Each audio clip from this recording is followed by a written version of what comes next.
tu wako kwa kusema neno kama watu wako wanaongea historia. Ni neno kwa matendo. Pendo ambao wametupa tukiishi familia. Hii ndio silaha yetu kwa njia zozote.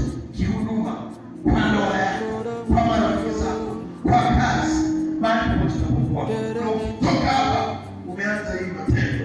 Mungu atakubariki. Tenda mema. Amepata marafiki. Wakirudi shule amejua wanatoka kuishi kwao, kusaidia kwao. Na hao wote wakienda wamefungua ama wamefunga shule, wanaenda kwa kanisa yao kwa sababu ya neno ya kijana moja ama msichana moja.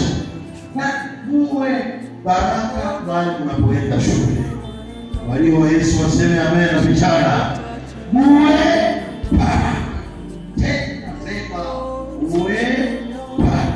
Njia ya kutenda mema hata kwa kushauri watu wengine. Kwa faida ya kutukuza Mungu aliye juu. Jina la Bwana libarikiwe.